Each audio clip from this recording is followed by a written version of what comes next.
Why did silence feel heavier than the firefight that had come before? That question kept circling in her mind like a bird over battlefield wreckage. The silence was thick, almost wrong. It wasn't the clean, peaceful kind. It was the kind that hummed with unfinished danger. Captain Alina Torres pressed her back to the cracked wall, rifle angled low, chest heaving. Smoke hung in the air like a second skin. The smell of burned cordite and dust clung to her tongue. And beneath it all, underneath the silence, was a sound she couldn't ignore. A ragged breath, weak, strained. Her eyes snapped toward the stairwell. That's when she saw him. Lying twisted at the bottom, gear still strapped, helmet half knocked off. A Marine, blood darkening his camo sleeve. The light above flickered, catching the sheen of sweat on his face. He looked impossibly young, too young. Her heart clenched, not because she didn't know what to do, but because she did. And she remembered. She remembered the last time she'd faced something like this. A different war zone, a different stairwell, another body she couldn't carry. She blinked hard. No, she wouldn't go there, not now. She descended slowly, her boots crunching over broken plaster, every sound loud in the hollow stairwell. She knelt beside him, his lips parted. "Don't leave me." The words were barely air, a whisper more fragile than bone. Her gloved fingers pressed to his neck. Weak pulse. Too much blood loss, not enough time. She glanced upward. 200 stairs loomed like a mountain made of concrete. She counted, always counting. Her mind was already breaking down the math.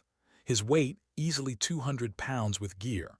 Her own frame, smaller, lean, but built for endurance. Stamina, not brute strength. 200 stairs, enclosed space. No backup. The radio on her shoulder crackled, voices overlapping in static chaos, none calling her name. No one knew she was here. No one knew about him. And still, her decision was already made. She didn't need to speak it. She felt it in her chest where her father's voice still lived. You don't quit, Alina. You carry what you can even when it breaks you. She slipped her rifle onto her back, fingers moving quick. She positioned her arms under his, locking her grip. His blood was slick against her gloves, but she didn't let go. She couldn't. When she hauled him up, her knees nearly buckled. Her spine screamed. But she gritted her teeth, teeth grinding like stone.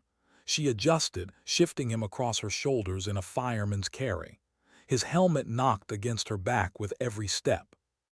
And then the climb began. The first 10 stairs were nothing but adrenaline, her breath harsh, the weight suffocating. By 20, her thighs were burning. By 40, sweat stung her eyes, blurring her vision. She tried to blink it away, but the sting kept coming. Halfway up, she heard it, boots above. Not friendly. A language she didn't understand, echoing sharp against the concrete. She froze, pressing flat against the stairwell wall, his weight crushing her. The Marine on her shoulders groaned softly. She pressed a hand to his back, steadying him, steadying herself. Her heart hammered. She could almost feel the vibrations of their boots through the concrete. Would they come down? Would they see her struggling, exposed? But the voices faded. The boots retreated. A door slammed somewhere above, rattling dust from the ceiling. She didn't move right away. She stood in that silence, her chest aching, sweat dripping down her jaw, breath barely controlled. She whispered to the Marine, though she wasn't sure if he could hear her. "We're not stopping. You hear me? We're not stopping." Her voice cracked on the last word. She swallowed it back. The next stretch of stairs felt endless. Every step was a battle. Her shoulders screamed under his weight, her spine felt like it was splintering. She shifted him higher, bit down hard enough on her lip to taste blood. The stairwell was dim, flickering lights buzzing overhead, some broken, leaving patches of shadow. She imagined each patch was a trap, something waiting, and yet she kept climbing. Step, breathe, step, breathe. The memory returned, whether she wanted it to or not. That other mission, that other Marine, the night she'd failed. She saw his face sometimes, even years later. Private Jansen, 18 years old, Pinned under wreckage, she couldn't move. She had stayed with him, hand in his, until his pulse faded. She had promised herself then, never again. Never leave someone behind, not if she still had breath in her. Her breath now felt like fire, but the promise was stronger. At one point she slipped. Her boot caught on a broken edge of concrete. She slammed into the wall, the Marine nearly sliding off her shoulders. Pain shot through her hip, but she braced, teeth clenched, and forced herself upright again. She thought about her mother then, about the call that came when Alina first enlisted. "You're too soft," her mother had said through tears. "The world will crush you." Maybe she had been right. Maybe the world did crush her. But she had learned something in return. Sometimes what's crushed can still carry. By the time she reached the final flight, her vision was tunneling. Her lungs felt like glass, every inhale sharp, every exhale ragged. She wanted to collapse. She wanted to drop him just for a second to rest. But she knew if she let go, she wouldn't pick him back up again. So she pushed, one step, then another, until... Light. The top. The door slammed open, blinding daylight flooding the stairwell. She staggered through, nearly falling, the Marine still across her shoulders. And then silence, but not the heavy kind, a different kind. Because when her eyes adjusted, she saw them. 500 Marines, standing at attention, rows upon rows, helmets shining in the sun, faces grim, quiet, and all of them watching her. She froze. Her knees nearly buckled again, but not from the weight, from the sight, from the disbelief. The Marine on her shoulders stirred faintly, alive, still breathing. She eased him down gently, her muscles trembling so hard she thought she might collapse beside him. And then it happened. One Marine raised his hand to his brow, a crisp salute. Another followed, then another, until the entire formation stood in silence, saluting her. Her throat closed. Her vision blurred again, but not from sweat this time. She stood there, chest heaving, sweat and blood soaking her uniform, staring at them. 500 Marines saluting one quiet, tired, battered woman. And all she could think was, this wasn't supposed to be about me. But maybe, just maybe, it had to be. Why weren't they moving? That was the first thought that clawed through her mind. 500 Marines stood there, motionless in the courtyard, their salutes frozen against the backdrop of a sun bleeding through dusty air. It was the kind of silence that pressed against the skin, heavy, reverent, almost unbearable. Alina's arms trembled violently now that the weight was off her shoulders. Her whole body shivered as though the ghost of the Marine's weight still clung to her. She should have collapsed. She should have dropped to her knees. But she didn't. She forced herself to stand tall, though every muscle begged her to fall. The salutes were for her, and yet she couldn't accept them. Her eyes darted to the Marine she had carried. Corpsman Rivera was already kneeling beside him, ripping open a med kit, her hands steady and precise. The wounded Marine groaned faintly. Alive, fighting. That's what mattered. Not the silence, not the salutes, not the stares that seemed to strip her bare. Still she felt it, the eyes of 500 men and women, watching as if they'd seen something they couldn't name, something she hadn't meant to show. Alina swallowed hard. Her throat ached with the taste of dust and blood. She wanted to look away, to focus only on him, the Marine she had carried. But her gaze kept flicking upward, pulled unwillingly toward them. Why salute her? She wasn't special. She was just the one who refused to leave him behind. Wasn't that the baseline of their creed? Her hand twitched against her thigh. She didn't salute back. She couldn't. And then boots clicked. A single figure broke away from the formation. Colonel James Rourke, a man whose presence was like steel, tall, broad-shouldered, his uniform immaculate despite the chaos around them. His face was weathered, carved by years of command, but his eyes, they were something else.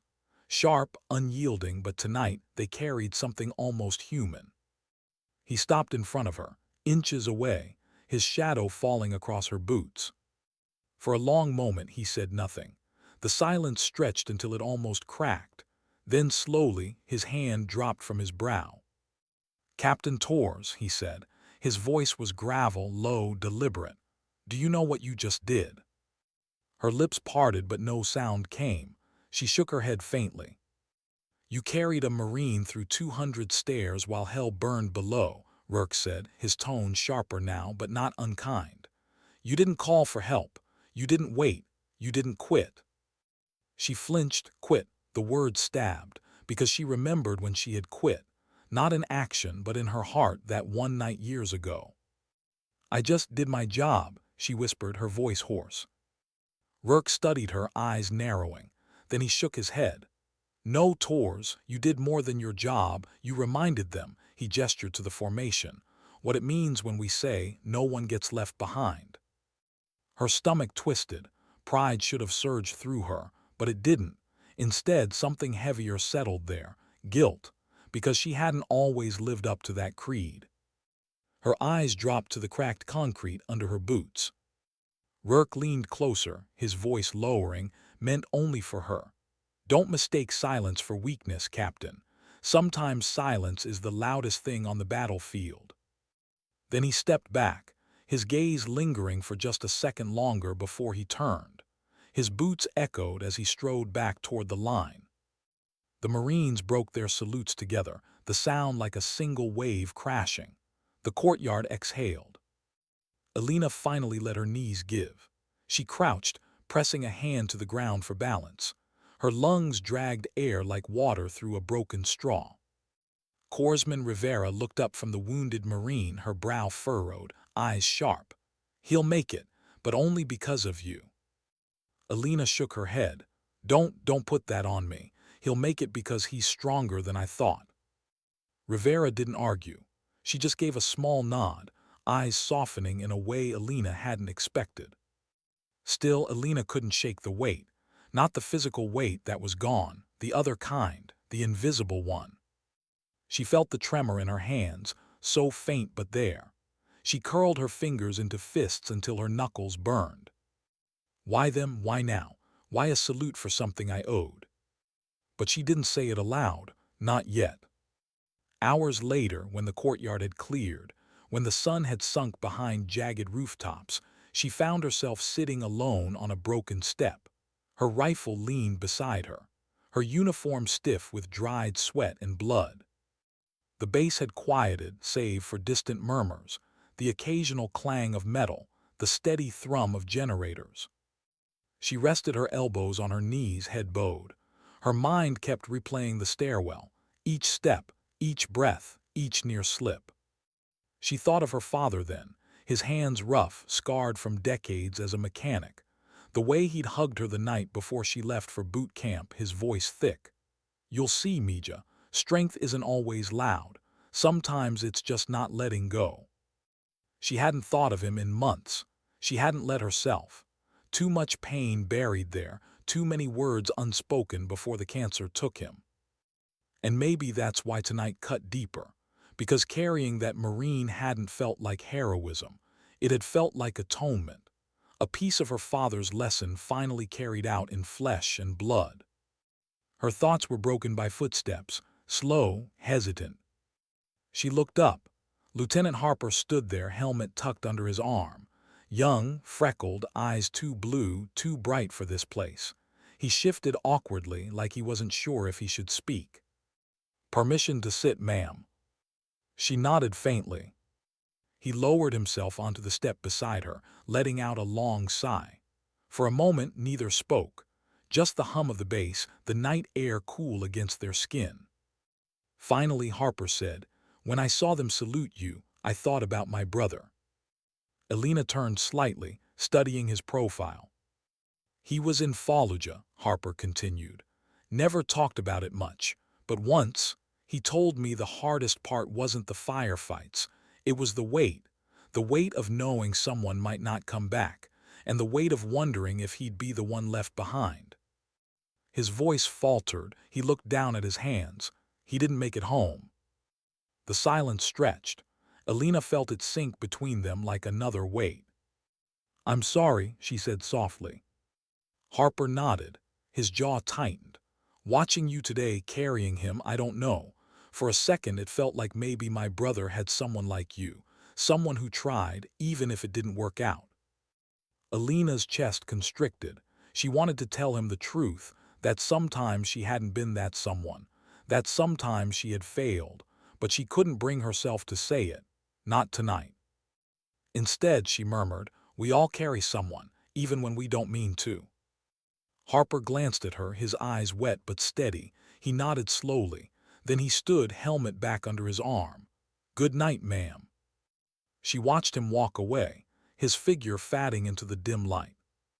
Alone again, Alina tilted her head back. The stars above the base were faint, blurred by dust and haze, but still were there, quiet, patient, watching. She closed her eyes. For the first time in a long time, she let herself whisper a prayer, not for herself, not for recognition, but for the ones she had carried, and the ones she hadn't. Because tomorrow would bring another mission, another test, another silence. And though she didn't know if she could bear it again, she knew one thing with certainty. She would try, even if it broke her. Why did her name appear on the roster? That was the question that hit her when she stepped into the briefing room the next morning. The air inside was thick with stale coffee and unspoken tension. Maps were spread across the table, red circles drawn over coordinates that bled like open wounds across the desert terrain. Screens flickered with drone footage, rooftops, alleys, the ghost of movement in shadows. Captain Alina Torres slid into the last chair, her uniform pressed but still carrying yesterday's stains she couldn't scrub out. She kept her eyes down, her hands clasped, jaw tight. When Colonel Rourke walked in, the room stilled. His presence carried weight, not because of volume. He rarely raised his voice, but because of certainty. He pointed to the largest map pinned against the wall. "Insurgent cell. Intelligence says they're planning a strike within 48 hours. We need to intercept before they move." His eyes scanned the room, pausing on each officer. "This mission won't be clean. We'll have to move fast, hard, and with absolute unity." Alina felt the pull in her chest when his gaze landed on her. Brief, sharp, then gone. As names were called, assignments given, she barely breathed. Until "Captain Torres, you'll lead Team Echo." Her head jerked up before she could stop herself. Lead? After yesterday, after the spectacle she hadn't asked for. A ripple of surprise ran through the room. She felt it, eyes sliding toward her, whispers unsaid but heavy. Why her? Why not someone louder, stronger, more proven? She almost opened her mouth to protest, almost said she wasn't the right choice, but then she caught Rourke's expression, unblinking, final. Her throat tightened, she nodded once, "Yes, sir." The rest of the briefing blurred. Words about coordinates, infill points, comms, windows. She heard them, logged them, but part of her mind was elsewhere. Dread coiled low in her stomach. When the room emptied, she lingered. Maps still on the walls, coffee cooling in forgotten cups. She traced the red circle with her eyes, the village where they'd be headed. Narrow streets, tall buildings, stairs. Always stairs. She clenched her fists, nails biting into her palms. She hated herself for the shiver that ran down her spine. Something wrong. She turned. Colonel Rourke stood at the door watching. She straightened immediately. "No, sir." His brow lifted, just slightly. "You hesitate, Torres. I don't assign hesitant leaders." She met his gaze, forcing steel into hers. "I won't hesitate in the field." A long silence, then Rourke gave a short nod. "See that you don't." When he left, the quiet swallowed her again. But this time it wasn't the heavy kind. It was the accusing kind. The kind that reminded her of the secret she'd buried. Because yesterday hadn't been her redemption. It had been her penance. And she still hadn't told them what really happened that night in Kandahar. Not yet. Later in the barracks, her team prepped in silence. Lieutenant Harper checked his weapon with a precision that bordered on obsession. Sergeant Mills sat on his bunk, rolling a photo between his fingers, two kids, a woman smiling wide. He caught Alina watching, gave a half smile. "Wife sent this last week," he said, voice low. "Kids think I'm some kind of superhero. If they knew half of it," he trailed off, shaking his head. "Guess we all carry something." Alina forced a faint smile in return, but inside his words twisted the knife. Because yes, they all carried something, but hers wasn't just a burden, it was a failure.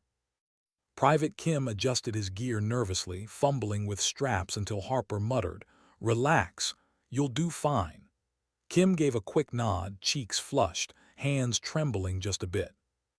Alina watched all of them, listened to the small human cracks in their armor, and she thought, they deserve better than me. She rose, shouldering her rifle. "We move in 20, she said, her voice steady, the kind of steady she wished she actually felt. The night swallowed them as they rode out. The Humvee's engine hummed, vibrations running up through the floor. Desert wind slithered through broken windows. The moon hung low, pale, casting everything in ghost light. Alina sat in the passenger seat, eyes scanning the horizon. Her fingers traced the worn grooves in her rifle. Every mile closer tightened the knot in her chest. When they reached the drop point, they dismounted in silence. Boots crunched over sand and stone. Ahead, the village loomed, jagged silhouettes of buildings, windows like watching eyes. Alina signaled. The team fanned out, moving through narrow alleys where shadows pressed close. The smell of dust and smoke lingered, mixed with something else, spice maybe, a reminder that this wasn't just a battlefield, it was someone's home. She felt it again, the echo of her father's voice. "Respect the ground you walk on. It belongs to someone before it belongs to you." Her step slowed, just slightly, then she forced herself forward. At the first checkpoint, Sergeant Mills whispered, "Clear." They advanced. Rooftops above, doors sealed tight, silence hanging heavy, too heavy. Her gut clenched, something was wrong. And then it shattered. A burst of gunfire from the right. Sparks, concrete chips, the crack of bullets slicing air. "Contact," Harper shouted. The alley erupted in chaos. Echoes bounced off walls, shouts overlapping with the staccato rhythm of rifles. Alina ducked low, returning fire, her breath controlled, every squeeze deliberate. Private Kim panicked, his shots wild. Alina grabbed his shoulder, yanking him against cover. "Breathe, aim small." His wide eyes met hers. For a second, fear threatened to swallow him. Then he nodded, steadied, and fired with purpose. The firefight lasted minutes but felt longer. When it broke, silence fell like a hammer. Bodies slumped in the dust. The acrid stench of gunpowder coated their tongues. Alina scanned quickly, all accounted for, no injuries. Relief loosened her chest just a fraction. "Push forward," she ordered, though her voice carried more wear than she meant it to. They reached the target building. 2 stories, crumbling plaster, a staircase visible just inside. Her throat tightened instantly. Stairs, always stairs. Mills checked the entry. Clear. Harper glanced at her, waiting. Alina's boots felt like lead as she stepped inside. The air was cooler, shadows deeper. She stared at the staircase rising ahead, its steps worn, uneven. Her breath stuttered. A flash in her mind, the weight of Jansen's body, the sound of his last breath. The night she hadn't been strong enough. She blinked hard, forcing it down. "Not now, not here." "Captain," Harper's voice low, uncertain. She straightened, grip tightening on her rifle. "Move." Step by step, they ascended. Her pulse thundered louder than her boots. Each creak of concrete threatened to snap her composure. At the landing, she signaled halt, listened, a faint voice behind a door, male, foreign tongue. She motioned, Mills breached, they poured in. The room exploded with shouts. 2 insurgents grabbed rifles but were cut down in seconds. A third lunged with a knife, tackled by Harper. The scuffle was short, brutal. Silence followed. When it ended, Alina stood in the doorway, chest heaving, rifle still trained. They cleared the rest. Intel found. Hard drives, documents, radio equipment. Exactly what they'd been sent for. But Alina wasn't celebrating. Because as she stood there, staring at another stairwell leading higher, she felt her chest close. She couldn't do it. Not again, not tonight. Captain Mills asked, "Orders." Her lips parted. No sound came. For the first time in years, hesitation clamped down hard. And all she could think was, what if they find out the truth? What if they learn I wasn't always the one who carried? What if they learn I once left someone behind? The silence stretched, her team waited, the stairwell loomed. And in that moment, Alina realized the secret she had buried for years wasn't going to stay buried much longer. Why couldn't she move? That was the question hammering inside her skull as she stood frozen at the bottom of the second stairwell. The concrete steps rose above her, steep, narrow, a spine of stone leading deeper into shadows. Her team waited behind her, weapons ready, breaths held. The silence was suffocating. Captain Alina Torres had faced firefights, mortar barrages, nights of endless ambushes. But this silence was worse. Because the enemy wasn't just ahead. The enemy was inside her. Her throat was dry. Her grip on the rifle so tight her fingers trembled. She stared at those steps, her pulse slamming, every nerve screaming the memory she'd fought to bury. Kandahar. The night it all broke. She saw it again as if the walls had peeled away. The dust, the fire, the wreckage pinning Private Jansen to the ground, his eyes wide, desperate, her hands pulling, but the debris wouldn't budge, his breathing shallow, each exhale weaker. "Don't leave me." Her heart clenched, the same words the wounded Marine whispered yesterday, the same tone, the same weight, and back then she hadn't been enough.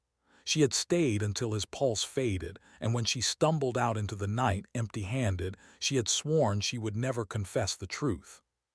She had let him die alone. Now her team's silence pressed harder. Harper, Mills, Kim, Rivera, all waiting, all trusting, and she couldn't take one step. "Captain," Harper's voice was low, careful, but edged with unease. "Orders." Her lips parted, no sound came. A flicker of movement in the corner of her eye, Mills shifting, jaw tight. He wasn't impatient, but his kid's photo was tucked in his vest, and she knew what that meant. Waiting here meant risk. Every second was a chance for reinforcements to arrive. She forced a breath. "Hold." The word was weak, brittle, not the voice of command they expected. Mills frowned but obeyed. Kim's knuckles whitened around his rifle. Harper's gaze lingered on her too long, searching, questioning. She felt their doubt. The air was thick with it. Alina stepped back from the stairwell, her body rigid, her mind screaming. She wanted to say it, that she couldn't go up, that she had failed once and the stairs had never let her go. But silence clamped down. Her shame was heavier than truth. So she did what she had always done. She masked it. "We secure the intel first," she said, her voice steadier this time. "Then sweep the upper floor." A lie, a delay. Her team exchanged quick glances. No one spoke, but their silence was louder than any question. They gathered the hard drives, photographs, and radios, packing them into cases. The mission could have ended there, success declared, extraction called. But Alina knew what the colonel would say. Incomplete, sloppy, you didn't finish. Her chest burned. She could already feel Rourke's gaze, sharp and unyielding. "Captain," Harper said finally, voice calm but insistent, "we need to clear the top floor before exfil. Standard procedure." Alina's jaw tightened. She looked at him. Young, steady. Too steady for someone who should have been trembling. He believed in her yesterday. He'd seen her carry weight no one else could. But now she saw the crack in his eyes. Doubt. She swallowed hard. "You'll take point, Lieutenant. Mills on your 6, I'll follow." It wasn't supposed to be that way. She was supposed to lead, but her legs wouldn't obey. Harper gave a sharp nod, though his brow furrowed. He turned, rifle raised, and started up. Mills followed close, boots grinding concrete. Kim and Rivera brought up the rear. Alina forced herself behind them, every step heavy, dragging. The stairwell echoed with their breathing. Shadows clung to the corners. The faint smell of gasoline lingered, acrid, burning the back of her throat. Halfway up, Harper froze. He lifted a fist, halt. The team stopped instantly. Alina's heart pounded against her ribs. She strained her ears. A creak above, a whisper, the scrape of metal. Ambush! Grenade! Harper shouted, diving back. The explosion ripped the air, heat slamming down the stairwell. Dust and shrapnel rained. Alina's ears rang, body thrown against the wall. She coughed, choking on smoke. Screams, chaos. When the haze cleared, Mills was down, blood pooling fast, his photo lying crumpled beside him. Harper dragged him against the wall, shouting for Rivera. Alina staggered, vision blurred. Her ears buzzed, her body shaking. But through the haze she saw it, another insurgent at the top of the stairs, rifle raised. Her instincts kicked. She lifted her weapon, fired. The shot cracked sharp, the figure dropped. Silence slammed down again. Rivera worked furiously, hands coated in red. Mills gasped, eyes wide, body jerking. "Don't let me," his words broke, lost in a cough. Alina's throat constricted. She pressed a hand to his shoulder, gripping hard. "You're not leaving, do you hear me? You're not leaving." But her voice cracked, because she'd said the same words before, and once they hadn't been true. Rivera shook her head, eyes grim. "We need evac now." Alina snapped the radio up, calling for medevac, her voice steadier than she felt. Each syllable felt like a thread pulling her apart. Mills's hand slipped from hers. She caught it, held it tighter. He wasn't gone, not yet, but his pulse was weak, fatting fast. Kim stood nearby, frozen, his rifle trembling. Harper barked at him to focus, but his eyes kept flicking to Alina, waiting, needing her to be the anchor. But she wasn't sure she was. Her vision blurred. Kandahar flooded back, Private Jansen's face, his last breath, the night she had failed. She had never told anyone, not command, not her unit. She had carried the silence like a wound, and now, with Mills slipping away under her hands, she felt it tearing open. Her chest heaved. She wanted to scream, to confess, to tell them she wasn't the leader they thought she was, that yesterday's strength was built on years of silence and shame. But she couldn't, not yet. Instead, she pressed harder on Mills's wound, whispering like a prayer, "Stay with me, please stay." The evac arrived minutes later, though it felt like years. Rotor blades thundered overhead, dust whipping the stairwell into a storm. They lifted Mills onto the stretcher, Rivera climbing beside him. His photo remained on the floor, edges smeared with blood. Alina picked it up, folded it carefully, slipped it into her vest. As the bird lifted, Harper glanced at her. His face was tight, jaw clenched, but his eyes, they weren't angry. They were searching, as if he knew something was cracking inside her. She turned away, staring at the horizon. The mission was technically complete. Intel secured, enemy neutralized, casualty evacuated, on paper, a success. But inside, she knew the truth. She hadn't led. She had faltered. She had handed the weight to Harper because she couldn't face the stairs. And now Mills's blood was on her hands. That night back at base, Alina sat alone in her quarters. The photo lay on the desk, edges still stained. She stared at it until her eyes burned. For the first time in years, she whispered aloud the name she never said. "Jansen." The silence that followed was heavier than any salute. Because she knew what was coming, she couldn't hide it much longer. Her team would see through her. Harper already did. The truth was clawing its way to the surface. And when it came out, it would change everything. Why was Harper waiting outside her door? That was the first thought Alina had when she opened her quarters the next morning, the desert sun spilling gold through the hallway slats. He stood there leaning against the wall, arms folded, jaw set. Not aggressive, not casual either. His presence was heavy, deliberate. "Morning, Captain," he said, calm, too calm. She straightened. "Lieutenant, you need something." His eyes lingered on hers longer than usual, searching, probing. "Yeah, a word." Her stomach tightened. She knew this moment was coming. Still, she kept her face neutral. "Walk with me." They stepped into the heat, boots crunching against gravel. The base buzzed with morning life, trucks rumbling, radios squawking, soldiers jogging in formation. But around them, silence wrapped tight. Finally, Harper spoke. "What happened on those stairs yesterday?" Alina's throat closed. She kept her pace steady, eyes fixed ahead. "We took fire, we cleared the threat, evac Mills." "You know that's not what I mean." His tone wasn't accusatory, it was worse. Quiet, patient, a scalpel, not a hammer. She felt the weight of it pressing into her. "You froze," Harper said. "Just for a second, but you did. And if you hadn't pulled it together, we'd all be dead." Her chest clenched. She wanted to snap back, deny it, bury it in command, voice, and authority. But his words were true, too precise to dodge.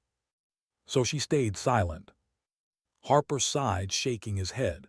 "Look, I don't care about rank right now. I just need to know, can I trust you when it counts?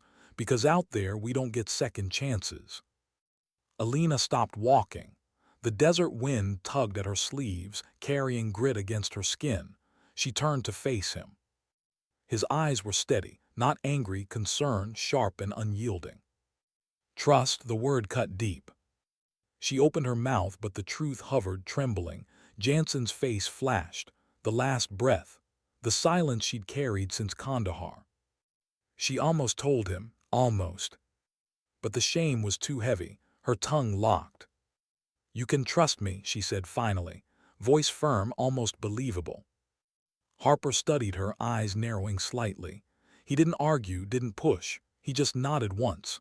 But she saw it, the shadow of doubt still flickering. And doubt in combat was poison. The briefing that afternoon was sharp, efficient. Another mission, short notice. Intelligence pointed to an enemy convoy moving through a nearby valley.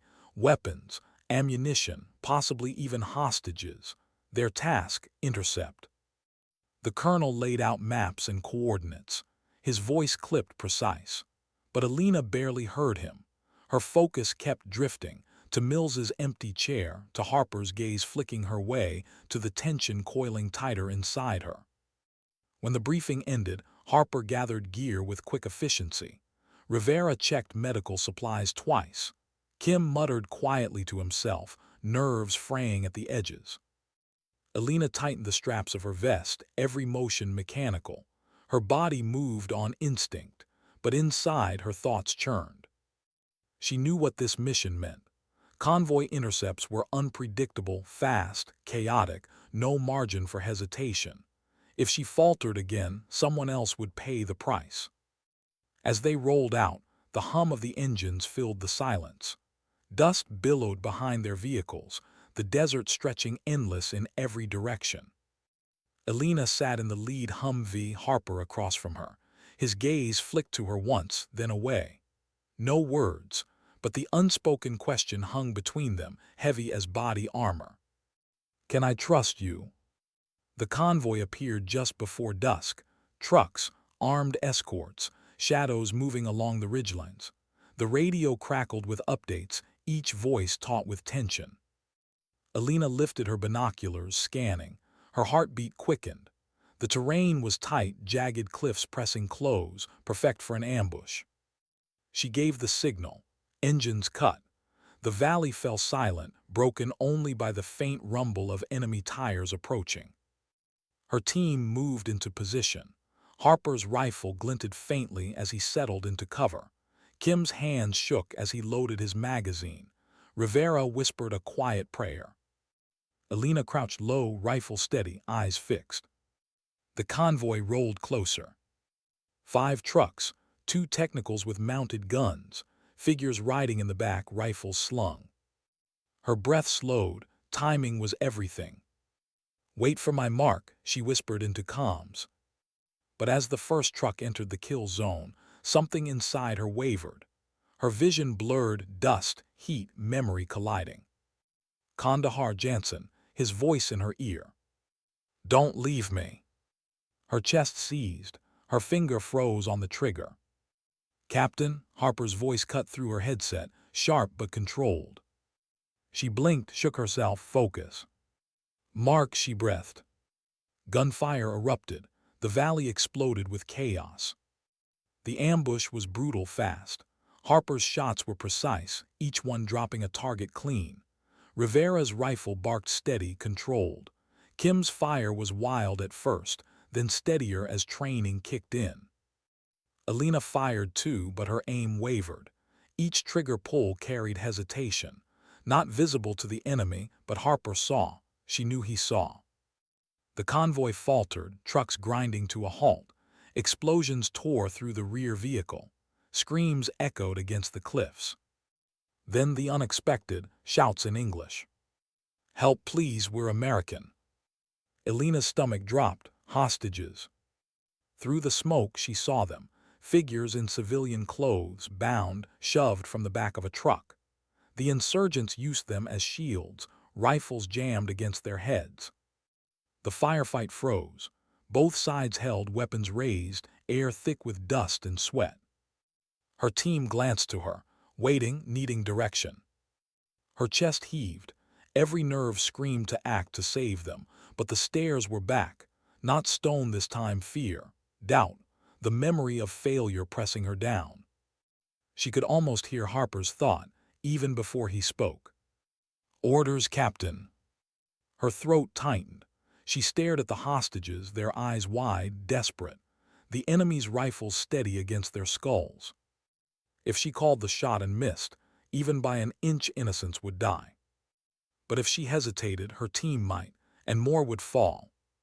Her finger trembled against the trigger. For a heartbeat, the world stopped. And in that silence she heard it again, Jansen's voice, the last thing he ever said. "Don't leave me." Her lungs burned. The weight of years pressed down, the secret clawed at her chest. She almost broke, almost. Then Harper's voice cut in, low, steady, certain. "I've got the shot, Captain. Say the word." Her eyes flicked to him, his rifle aimed sharp, unshaking, his face calm, focused. He was ready to act, ready to carry what she couldn't. And in that moment, Alina faced the choice she had buried for years. Speak or stay silent. The secret clawed higher, tearing at her throat, Kandahar's ghost pressing in, the memory of failure wrapping tight. But still she said nothing. She gave the order instead. "Take it." Harper fired, one shot, then another, clean. The insurgents dropped, hostages scrambling free. The valley erupted again, rifles cracking, shouts echoing, the convoy breaking. Her team surged forward, sweeping, clearing. By the time dust settled, it was over. The hostages were shaken but alive. The convoy wrecked, weapons secured. A textbook success. On paper. But inside, Alina knew the truth. She hadn't led, she had faltered, again. As the hostages were loaded onto transport, Harper approached her. His expression unreadable, rifle slung at his side. "You did the right thing," he said. But his eyes, they told another story. He wasn't praising, he was covering. He had seen her hesitation. He had carried the weight she should have. And this time, she couldn't hide from it. Because she saw it too. The cracks in her silence were widening. And if she didn't speak soon, the truth would break on its own. Why couldn't she breathe? The mission was over, the convoy burned behind them, the hostages safe in transport. On paper, it was a success. But inside Alina Torres, it was a collapse. She sat in the Humvee on the ride back, her hands trembling against her thighs, her rifle still warm from the fight. Dust clung to her lashes, sweat stung her eyes, yet none of that explained the pressure in her chest. Because she had given Harper the shot, she had passed the choice, again. Her team rode silent around her, exhaustion weighing heavy. Kim leaned back with eyes half shut, his lips moving in some quiet mantra. Rivera stared at the floor, hands clasped, the streak of blood on her sleeve already drying. And Harper, he sat across from her, his face unreadable, gaze fixed out the window, but she felt it. His silence wasn't empty, it was a question. A question she still hadn't answered. That night she couldn't sleep. Her bunk was narrow, the barracks dim, the faint hum of generators in the distance. But her mind wasn't here. It was in Kandahar. She saw it again, Jansen pinned beneath the rubble, his face pale, his voice breaking. Her hands trying, failing, the weight too much. His last breath leaving in silence. She had never spoken of it, not to command, not to her unit, not to anyone. And now Mills's blood, and Harper's steady eyes, and the weight pressing. Her chest heaved. She pressed the heel of her palm against her sternum as if she could push the memory back down. But it rose anyway. "Don't leave me." The words echoed. She buried her face in her hands, silent sobs shaking her shoulders. The barracks were quiet, no one stirred, and still, she couldn't let it out. Her silence had become her cage. 2 days later, the colonel called for another briefing.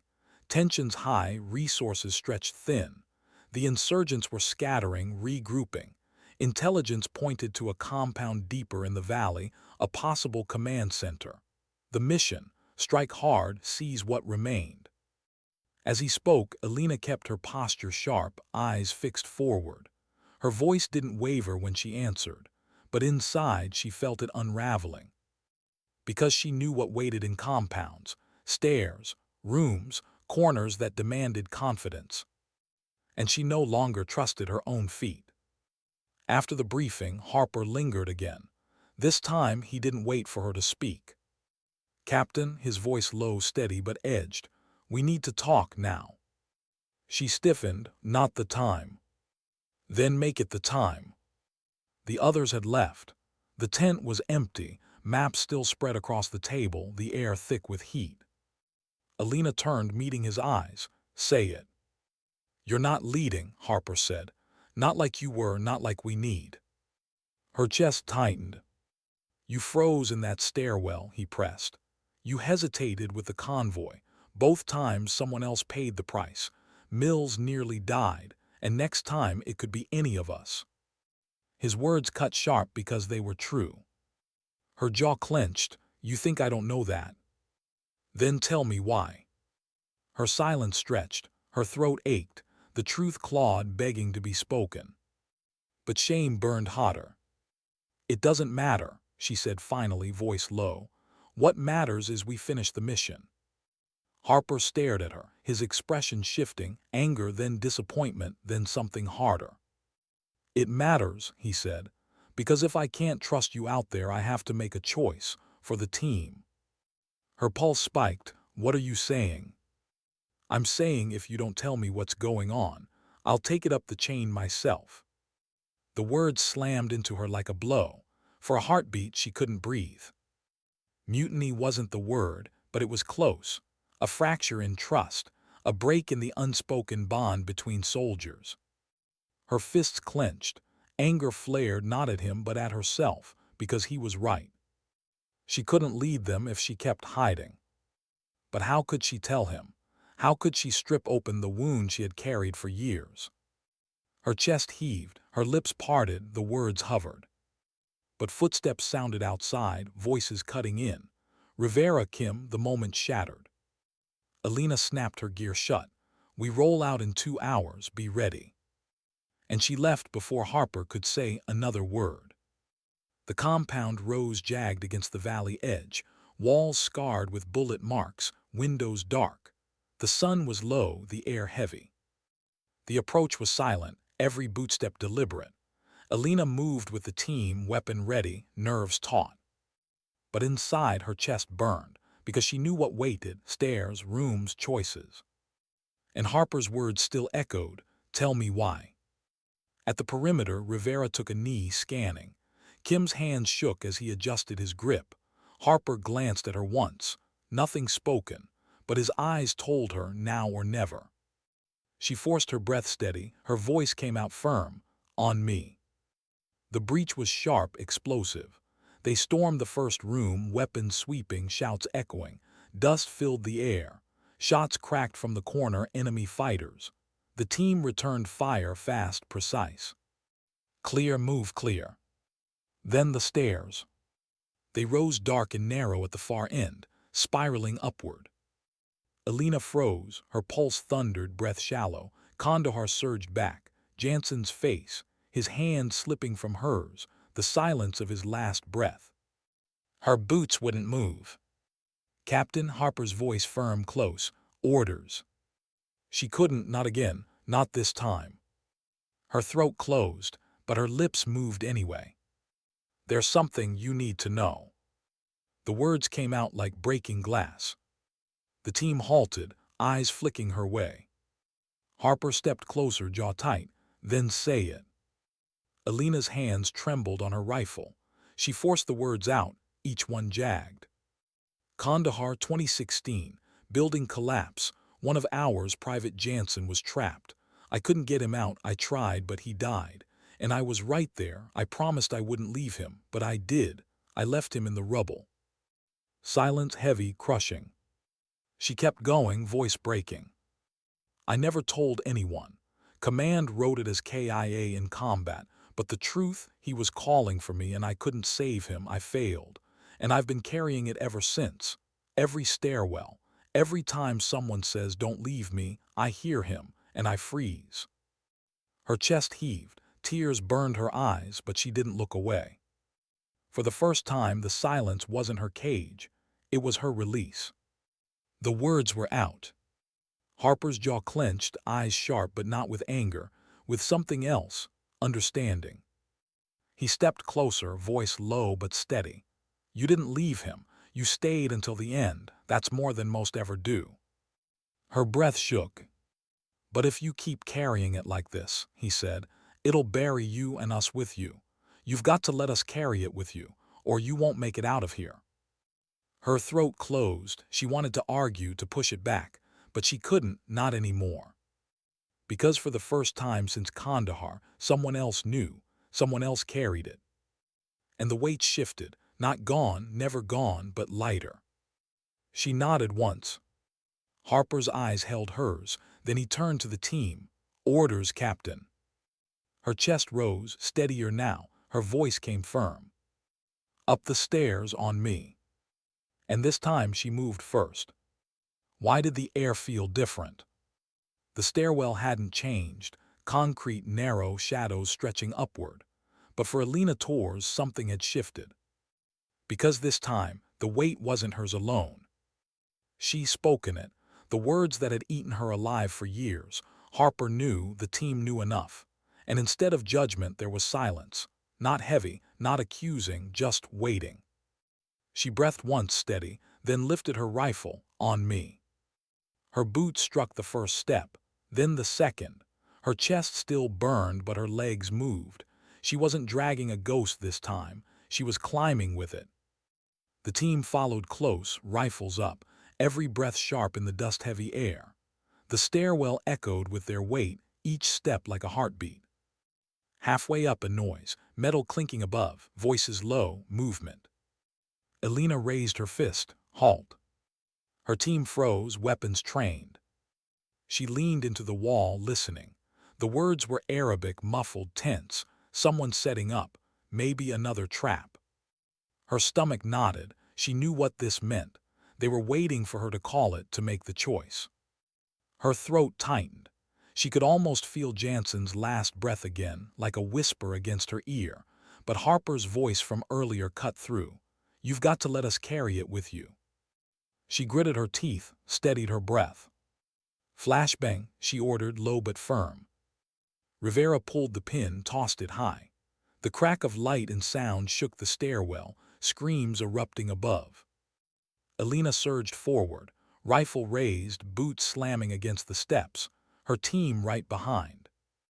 The room at the top exploded into chaos, gunfire, smoke, figures stumbling blind. Elena dropped the first fighter before he could recover. Harper's shot took the second. Kim moved with surprising precision, his earlier nerves burned off in the rush. Clear. The silence after was sharp, heavy with smoke and the acrid sting of powder. Elena's chest heaved, but this time she hadn't hesitated. Harper's eyes flicked to her, brief, steady. No words, he didn't need them. The compound sprawled ahead, rooms branching, corridors twisting. Each corner a risk, each door a question. They cleared with precision, voices low, movements sharp. Rivera dragged a wounded insurgent aside, checking for intel. Kim planted charges on weapon caches. But it was Elena who pushed first through every threshold. Not reckless, deliberate, her shoulders squared, her rifle steady. For the first time in years, she felt herself leading again, not hiding behind silence. In the fourth room they found maps, hand-drawn grids, supply routes marked, and something else, coordinates circled in red deeper in the valley. Rivera's brow furrowed. Looks like another cache, maybe bigger. Harper's eyes narrowed at Elena. Orders. Her chest tightened. The maps pointed to more than a cache. They pointed to the war stretching longer, bleeding more lives. She could feel the weight of it, the choice between staying safe with what they had or pushing deeper and risking everything. For a moment the silence stretched. The old Elena would have swallowed it, masked the doubt. But now she let it show. She let them see the weight. If we walk away, more Marines will bleed for this later, she said, voice low, steady. We finish it now. Harper gave a sharp nod. Rivera set her jaw, determination hardening. Even Kim, still pale, straightened his shoulders. The decision wasn't hers alone anymore. It belonged to all of them. The deeper corridors pressed tight, the walls cracked and crumbling.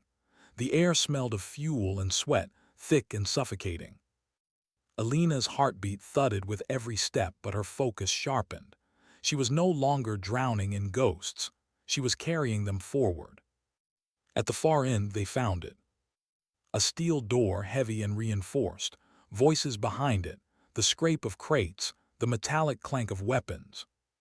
The enemy's last holdout. Elena exhaled slowly, steadying her rifle. She could almost feel Jansen at her back, not a ghost now but a presence. She whispered into comms, stack up. The team moved into place. Rivera ready with charges, Harper covering, Kim watching the hall. Elena gave the nod. The blast shook the corridor, the door buckling inward. Smoke and dust spilled out, shouts in panic, gunfire sparking through the haze. They surged in. The room was chaos, fighters scrambling, crates stacked high, ammo belts draped like chains. A heavy machine gun already swinging toward them. Elena didn't hesitate. She fired first, rounds sparking against the shield. Harper flanked, Rivera dragged cover into place. Kim shouted, his voice breaking, but held the line. The firefight was brutal, deafening. The air choked with smoke and cordite. Bullets chewed the walls, sparks raining. Elena's mind should have been screaming, but instead it was clear. Each order precise, each move deliberate. Harper left flank, Kim cover Rivera. Her voice cut sharp through the chaos, and for the first time in years it felt like her own. It ended as fast as it began. The last fighter dropped, the machine gun silenced. The room fell still, thick with smoke and blood. Elena stood in the wreckage, chest heaving, rifle lowered. Her ears rang, her shoulders ached, but her stance was steady. The crates were theirs. Weapons, intel, proof of the network they'd cut through. More than victory, it was survival. Her team regrouped, exhaustion heavy on every face. Rivera's hands were bloody but steady. Kim's eyes wide but proud. Harper's rifle slung, his gaze finding hers. No words, just a nod, respect. And in that silence, Elena felt it. Not absolution, not erasure, but something closer. Redemption. The exfil was tense, the desert night cold against their sweat-soaked gear. The helicopter thundered low, blades whipping sand into a storm. They climbed aboard, dust stinging their eyes. As the bird lifted, Elena looked back at the compound shrinking in the dark, a scar on the valley floor, a place that had almost buried her, like Kandahar once had. But this time she had walked out first. Her body sagged into the seat, exhaustion clawing at her, but her chest felt different, lighter, not free, but no longer chained. Harper sat across from her, helmet off, sweat streaking his face. He leaned forward slightly, voice barely audible over the rotor's roar. "You let us through, Captain." She met his eyes. For the first time she didn't look away. "We led each other." He nodded once, nothing more. But that was enough. Back at base the debrief was clinical. Intel secured, compound neutralized, casualties minimal. The colonel's voice was flat, eyes sharp, already moving to the next fight. But when Elena stepped out into the night, the stars sharp against the desert black, something held her still. Her team waited nearby, tired but alive. Rivera rubbing her shoulders, Kim leaning against the wall, Harper scanning the horizon. And then the sound. Boots, dozens of them, then hundreds. She turned. Marines lined the walkway, shoulder to shoulder. Word had spread about the compound, about the hostages, about the weight she had carried through. One by one they raised their hands. Salute. Not because she was perfect, not because she was unbroken, but because she had stood back up, even with ghosts at her back. Elena's throat tightened, her vision blurring. She lifted her hand in return, her chest heavy, her silence no longer shame. For the first time since Kandahar, her silence spoke. Night over the desert was a strange kind of silence. Not empty, not soft, but heavy, pressing against the chest, as if the darkness itself remembered the weight of every life lost upon its sands. Captain Elena Torres stood on the edge of the base, helmet under her arm, rifle slung low. The compound was behind her now. The mission was finished, but inside the war wasn't over. It never truly ended. She tilted her head back, staring at the stars that stretched in endless rivers overhead. The same stars she had stared at in Kandahar, when Jansen's voice had faded into silence. The same stars above every battlefield where ghosts whispered in the spaces between gunfire. But tonight they didn't feel like judges. They felt like witnesses. The team gathered in the hangar, the sharp hum of generators mixing with the clatter of boots. Rivera tossed her gloves aside, leaning back against the wall, exhaustion etched deep in her face.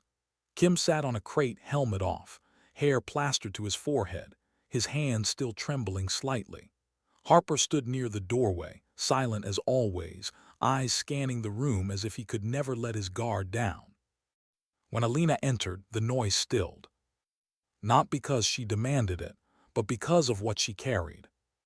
They'd all felt it now, her weight, her silence, her fight to keep moving forward. And because she had walked through fire with it, they had too. Rivera broke the quiet.